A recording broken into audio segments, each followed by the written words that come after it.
Boa noite a todos.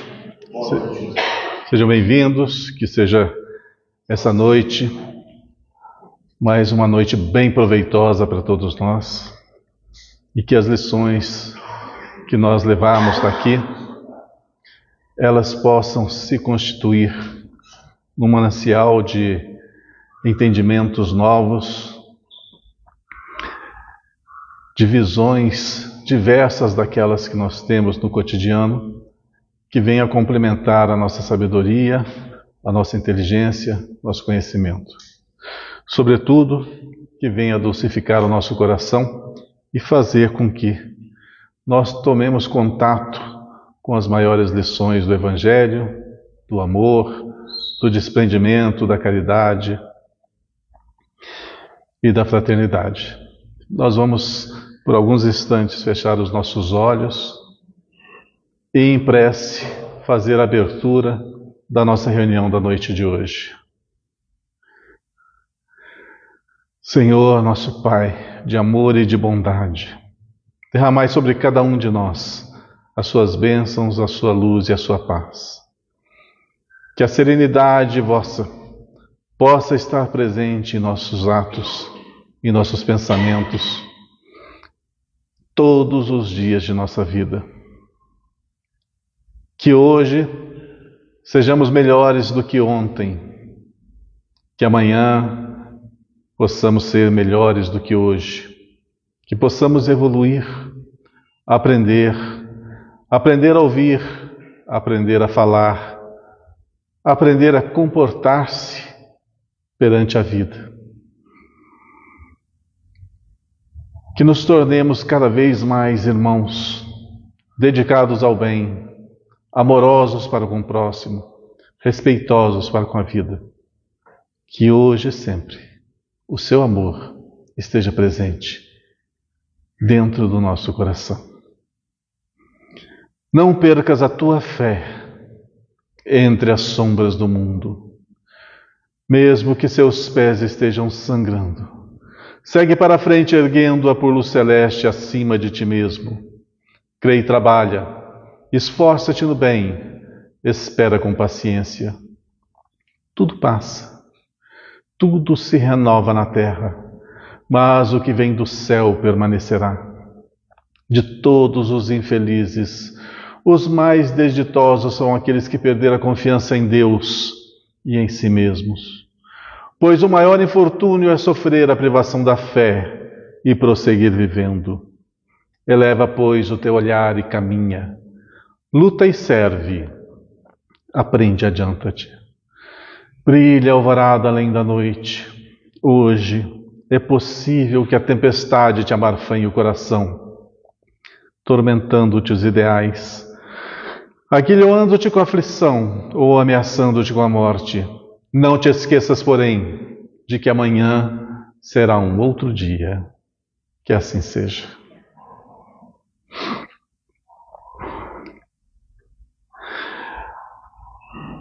No ano de 1963,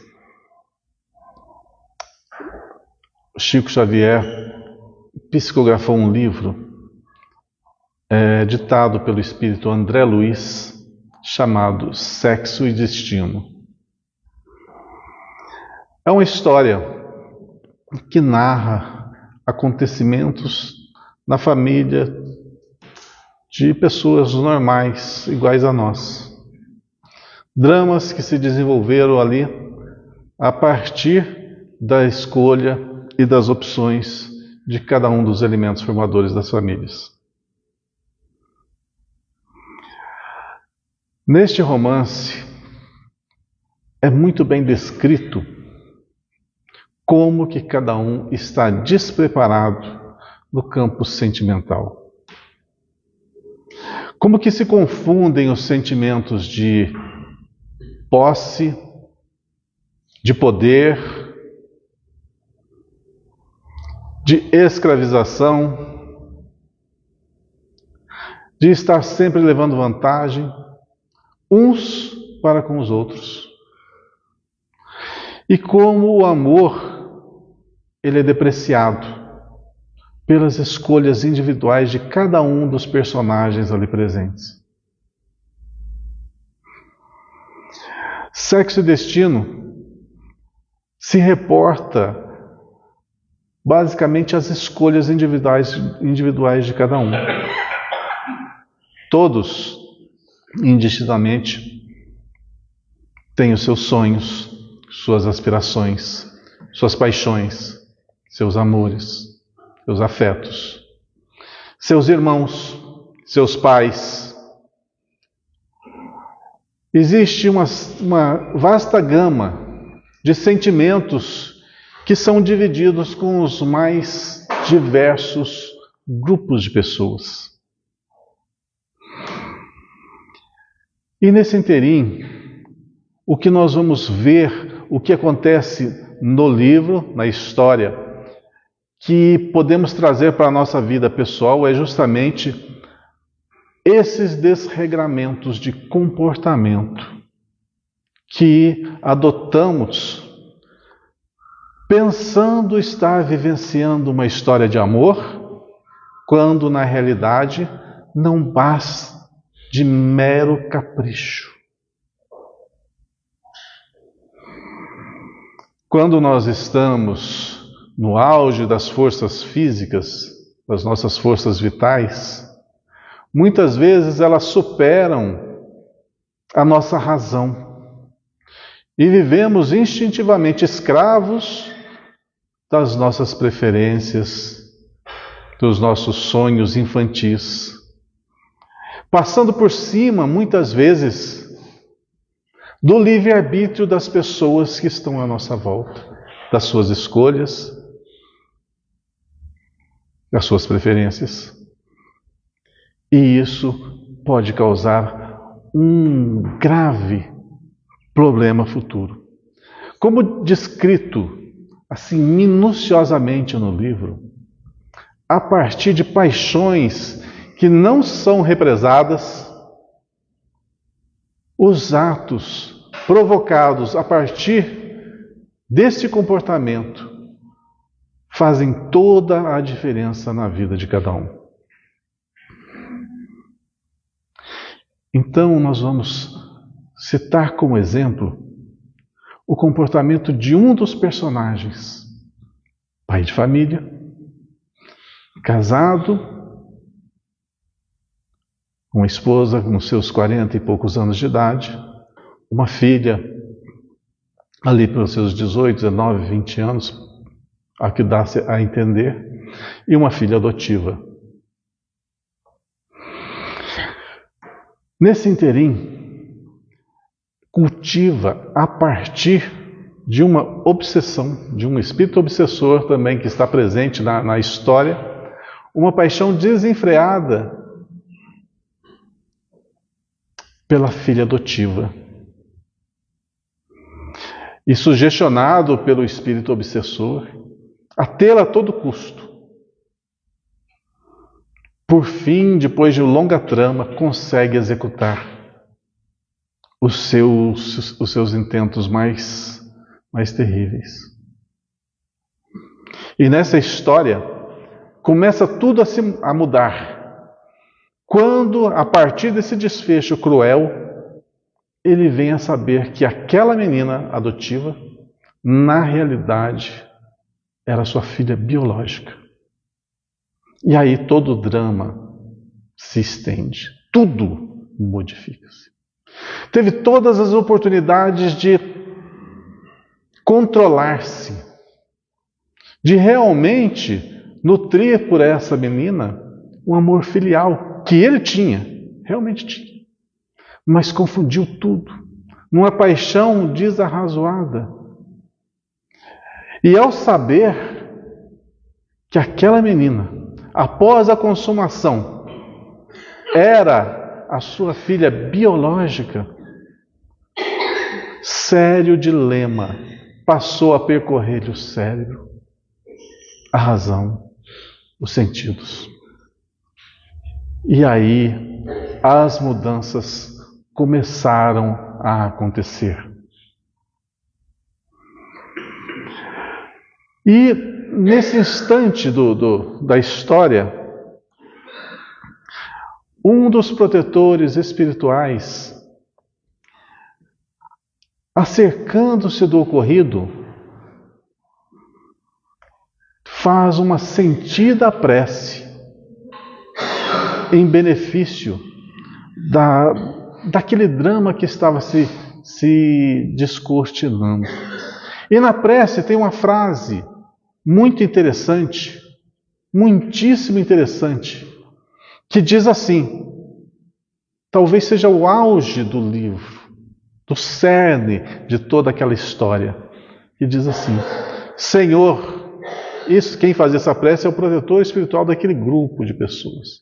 Senhor, obrigado por fazer em 20 dias toda a mudança nesse grupo familiar de espíritos que 50 anos estamos tentando fazer uma mudança e não conseguimos.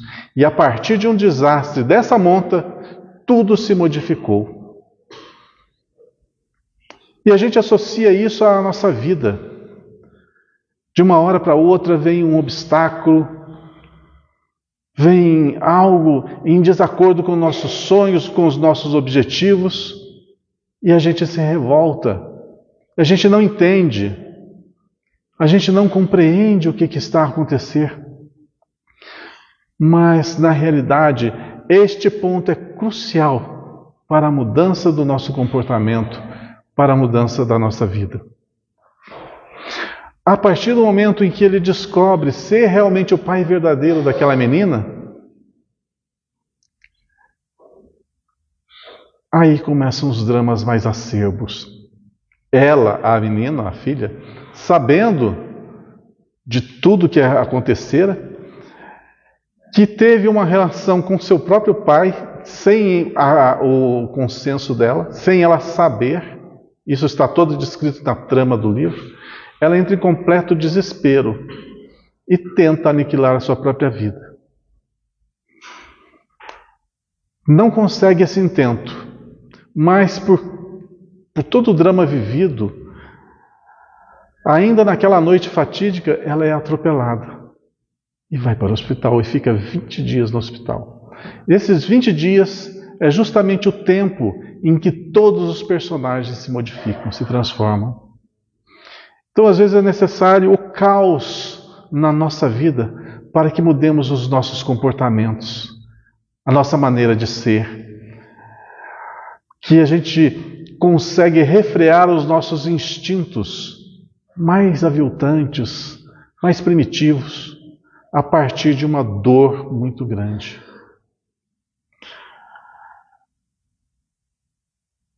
A história ainda vai muito além disso. E eu gostaria de recomendar essa leitura para todos aqueles que se interessarem pelo assunto. O livro Sexo e Destino, do nosso querido André Luiz, pelas mãos do Francisco Cândido Xavier. É uma leitura comovedora, é uma história de pessoas normais, assim como nós. E tal drama pode realmente acontecer, não só nas novelas que a gente assiste por aí, que é muito comum, mas na vida normal de todo mundo. Quantos e quantos dramas semelhantes aconteceram? O fato é que a gente tem que tirar as maiores lições é que, nesse grupo familiar, ali reencarnado, em processo de reajuste, não existem culpados e não existem inocentes. Todos estão num processo de burilamento, com a finalidade maior de todos se ajustarem. Só para dar um spoiler do livro, já indo lá para o final, ela, depois desse acidente, fica 20 dias internada e ela desencarna. Posteriormente, ela volta, reencarnada, agora como neta daquele que a violentou. A espiritualidade maior, ela se esforça num processo de reajuste entre todos os seres. aqueles que erraram e aqueles que, entre aspas, são os inocentes. Porque tudo nesse universo concorre para uma coisa só, para o amor, indistintamente para o acerto de contas e para o amor. Hoje, aqueles que nós vemos como vilões, como aqueles causadores de grandes males, tanto no âmbito familiar quanto coletivo, são nossos irmãos enfermos em processos de reajuste. E aquilo que se faz tem que ser consertado. Por isso são dignos de misericórdia, de consideração. Imagine a dor deste homem pelo ato que ele maquinou e, depois de todo o planejamento, ainda executou. Imagine depois, sabendo de todo o ocorrido, sabendo da realidade dos seus atos, o remorso. Aonde que vem a consolação? Aonde vem a apaziguação da sua consciência? Se não houver misericórdia, se não houver entendimento. Sabemos que nesse universo, aqueles que estão vestidos com ares de inocência, na realidade são indivíduos, são espíritos endividados, que estão nesse contexto resgatando provas. Mesmo assim, são dignos de toda a misericórdia. Tanto é que a vida que nos fora concedida não é de dores e nem de sofrimento, que foram todos reunidos num núcleo familiar para construírem amor e reciprocidade nesse sentimento. Mas por escolhas próprias, escolhas individuais, cada um criou o seu próprio drama, a sua própria dor, a sua própria ilusão e, consequentemente, a sua própria desilusão.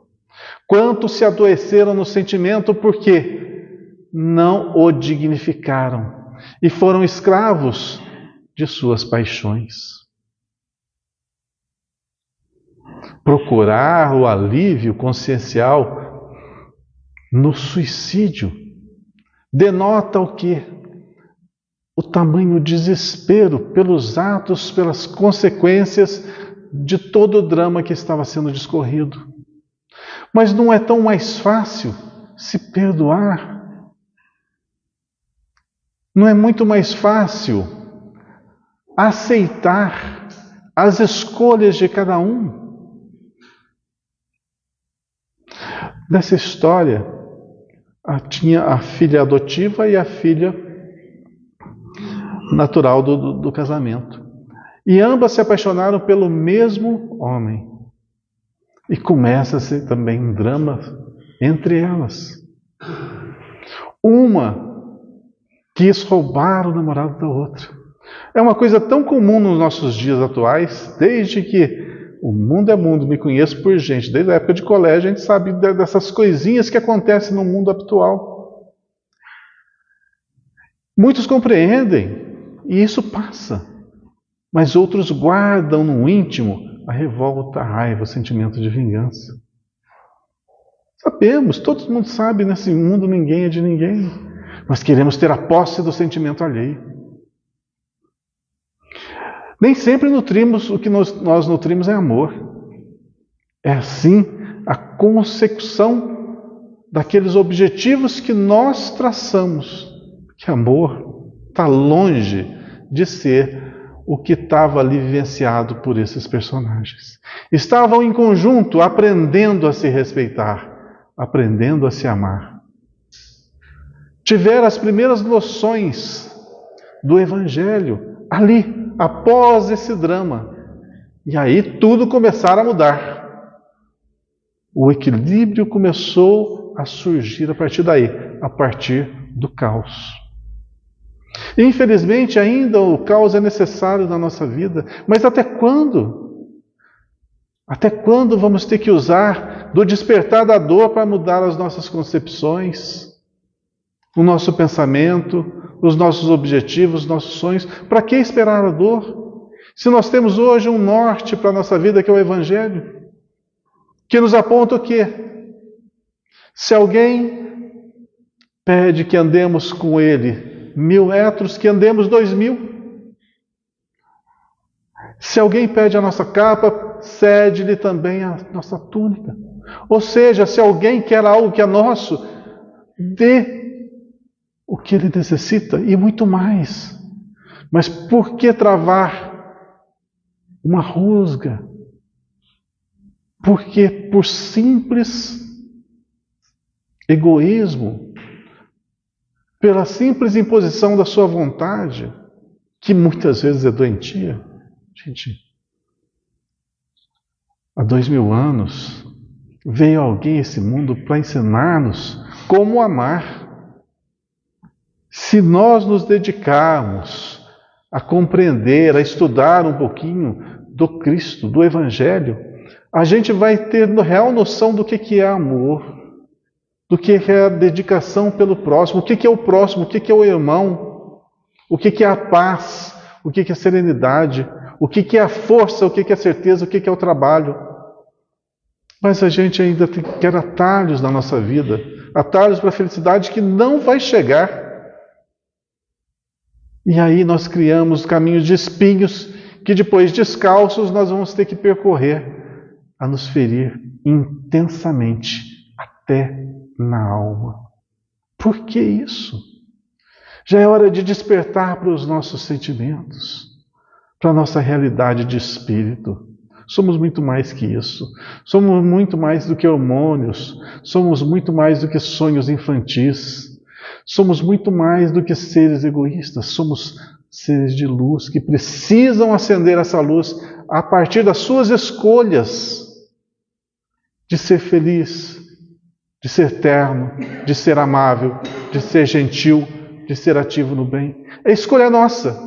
Assim como a escolha nossa também, queremos escravizar aqueles que supostamente nós amamos. E queremos, como companheiros de jornada. Quantas vezes escravizamos os nossos pais? Paremos para refletir. Quanto trabalho demos a eles? Quanta dor de cabeça? Achando que eles deveriam nos servir sempre. Todos os mimos, todas as ideias pueris, infantis. E quando o não era dito, revoltávamos-nos, não aceitando a disciplina como instrutora dos nossos comportamentos.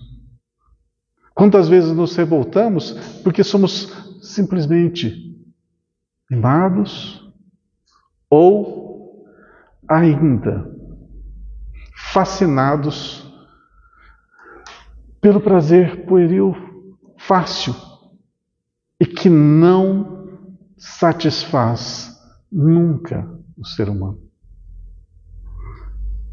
Esse livro é um grande aviso para o comportamento nosso, para as nossas aspirações. E era um livro que eu recomendaria para todos os jovens, para aqueles que estão ali pelos seus 15, 16 anos de idade em frente, lerem-no, que vai fazer com que tenham uma real visão do que é a vida e das consequências dos atos tresloucados, muitas vezes, que são praticados.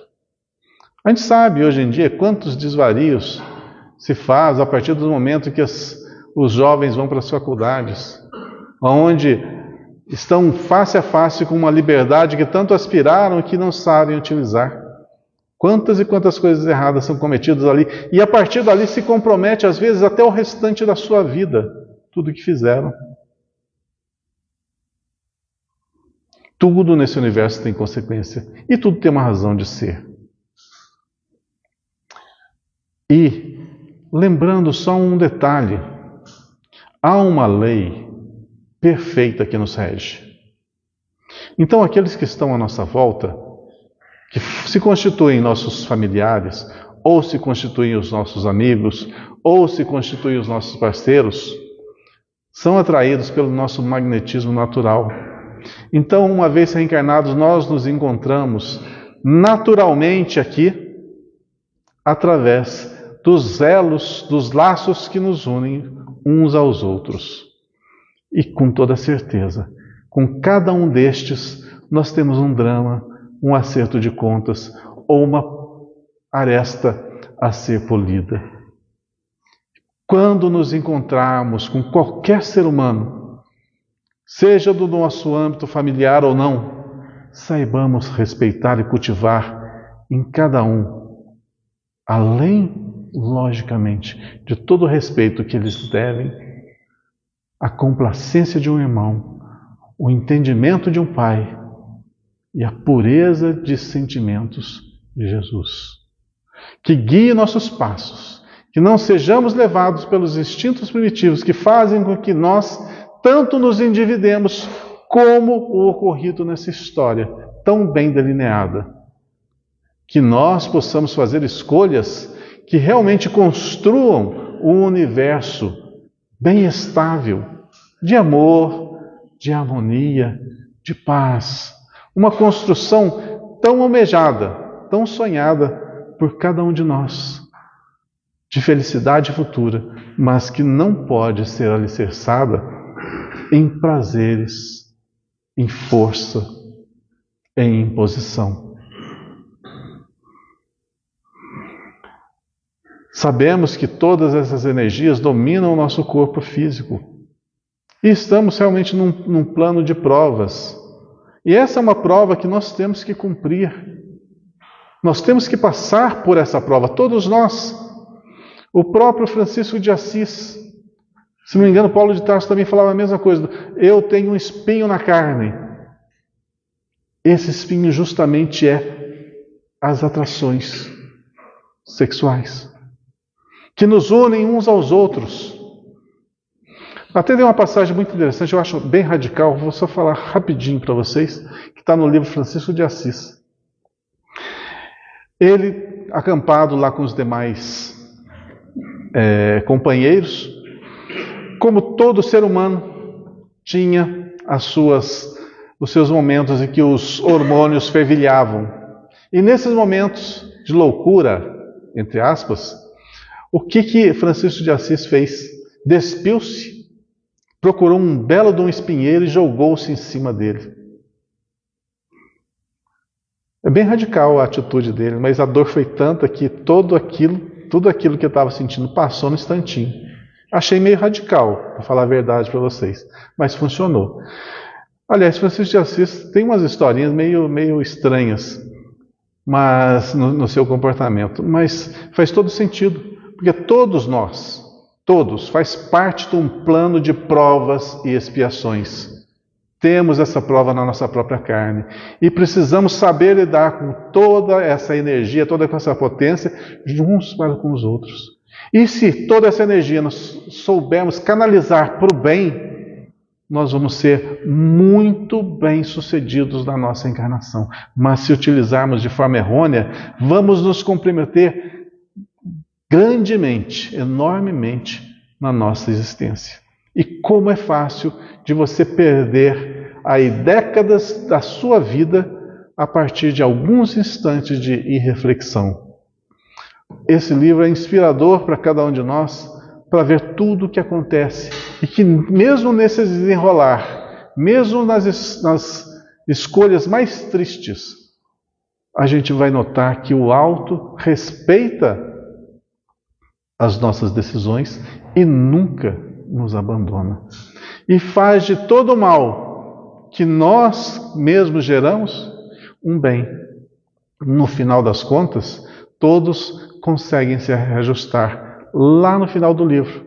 Porém, muitas lágrimas que foram derramadas página a página, poderiam ter sido evitadas se cada um vivesse condizentemente.